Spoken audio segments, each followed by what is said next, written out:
from Friday, Saturday. So yeah, really exciting. And I was really hoping to get some more laps in before that, but right now it's looking like hopefully in the next half an hour we can roll out. Have you managed to sample the Irish Guinness before? Because if you haven't, from previous experience of my own, I can tell you, you are in for a treat.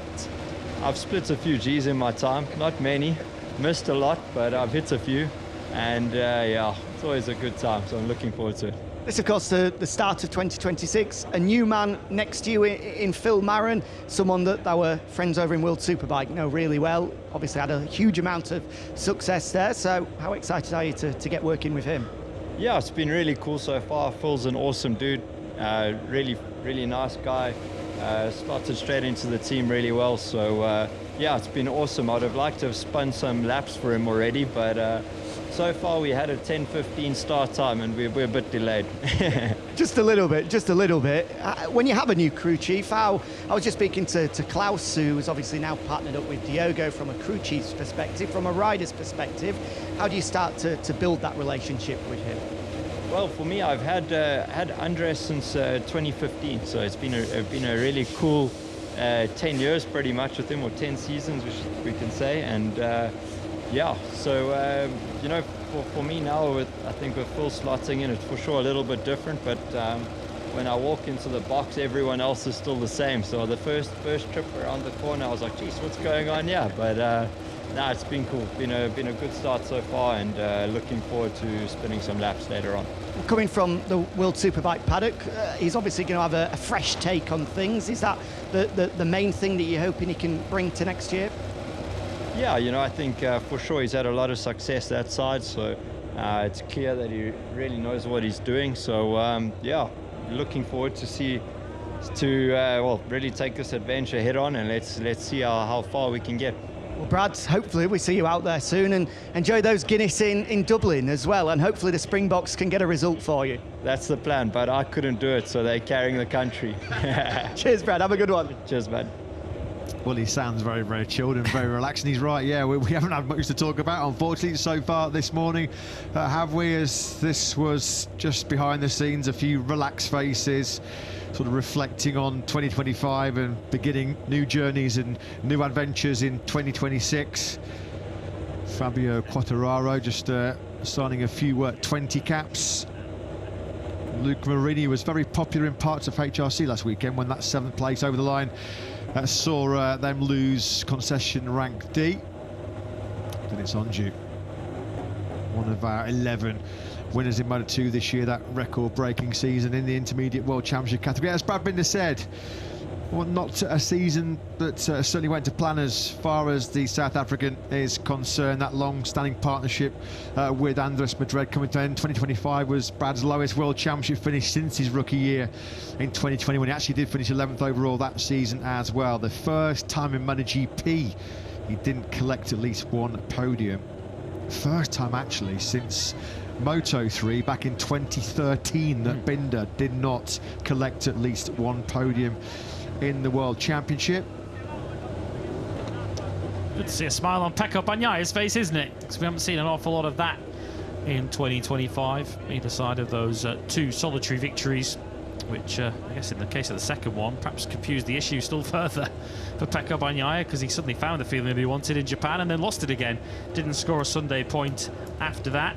You might have seen, just while we're hearing from Brad Binder in pit lane, you might have seen the Ducatis lined up in pit lane, and some very cool liveries as well that Ducati have on both of their test bikes for the afternoon as they get set for 2026. Ducati are entering their centenary year next year, so a year of real celebration for the Bologna brand. So Pecco Bagnaia and Nicolo Bulega, who's running number 16 today, with the 11 now handed over to Moto 2 world champion Diogo Moreira. They're going to hit the track with two liveries, they say, rooted in their racing heritage. Colours that once made history returning to the track as they look to write a new chapter in the way they race. So if you're wondering what the two liveries are all about, that is the reason. 100-year celebrations next year for Ducati. The last 4 years have been pretty darn good, haven't they? As Pecco Bagnaia has won 2 world titles, Jorge Martin and Marc Marquez, our most recent world champions, both of course on Ducatis. Not been too much to celebrate though, has there in 2025 for Pecco Bagnaia. He'll be looking to quickly turn the page from what was, by his normal standards, an abysmal 2025. 210 points less he scored this year than 2024, 179 points less than what he managed in 2023. It all started actually pretty well, despite being overshadowed in our first 2 Grand Prix by the Marquez siblings. When Bagnaia left the opening 2 rounds in Buriram and in Argentina, 43 points from the opening 2 Grand Prix was actually his best ever start to a MotoGP season. Little did we know at the time that he was going to have a miserable season. It's been a long journey, but one that will lead to something great. We certainly hope so, as far as Pecco is concerned. When he came to the broadcaster set after that 5th successive Sunday DNF on Sunday, he almost just looked lost for words. He was pretty much speechless to explain just how much his form had tapered off in the final part of the season. He'll be starting from scratch at a blank canvas in 2026 as far as Bagnaia is concerned. Looks like he's doing a bit of an experiment here for a Dorna, maybe. Don't know for sure, but behind the scenes we have been working with some rider messages, rider communication. This is the ideal time to be carrying out those kind of experimental projects. Well, we just saw Jack, didn't we, right next to Pecco on pit wall. He's got an update on the Italian. Jack, back to you. Yeah, first time I can actually look at some motorcycles and see if anything's different. Our first tech update, and it's only taken a few hours, but interestingly, as they wheel the bikes back in, not giving me much of a chance, there are 2 different chassis aboard Bagnaia's machines. Trying to get a closer look. One of them is obviously what he spent the weekend on, and the other one does have a very similar look to it, to that GP24 chassis. The main sort of area is difference is up at the top end. There's a little bit of sort of carbon added on the 25 one, which is not there on the other bike, the one in red. So interesting that maybe they're once again potentially going to be doing some of those back-to-back testings that we saw obviously in Misano, which Ducati still to this day wouldn't confirm for us. We had to go to Uccio Salucci for that confirmation, but clearly it's another plan once again to try and find that feeling back for Pecco to get him somewhere close to his best again. Thanks very much, Jack. Yeah, he was the mole, wasn't he, inside Ducati that time when all those rumours emerged about Bagnaia in Misano testing the GP24. Then, of course, he went straight to Japan and cleaned up. Pole position, sprint victory, Grand Prix treble, which, of course, his teammate Marc Marquez was doing for fun throughout 2025. But the stats tell the story. 16 podiums less than Marc Marquez in 2025. And Marc was missing, of course, for the last 4 Grand Prix. Motegi is only winning the last 19 rounds since Austin. His Austin victory was a bit of a gift, wasn't it, when Marc crashed out of the lead quite comfortably. You know what's going to happen here. This is just... we just know exactly what's going to happen. As soon as we come off air at 1:15 for our lunch break, there's going to be somebody leaving pit lane. Well, you can't say we haven't tried. The marshals are still out on circuit. We've now got the brushes, we've got the leaf blowers. We are trying absolutely everything to bring you some action here today.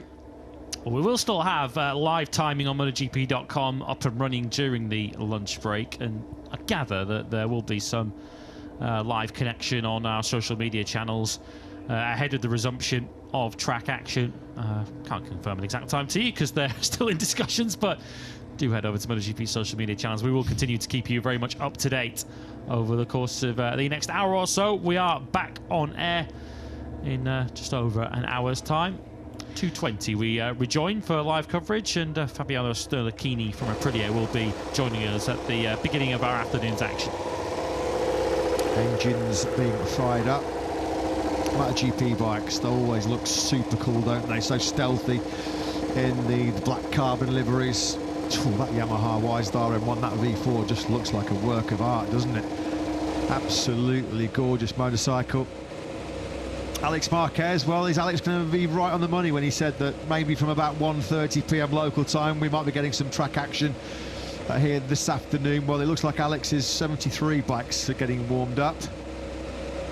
Unlikely that we're going to see anything like the GP26 prototype until early February in Sepang.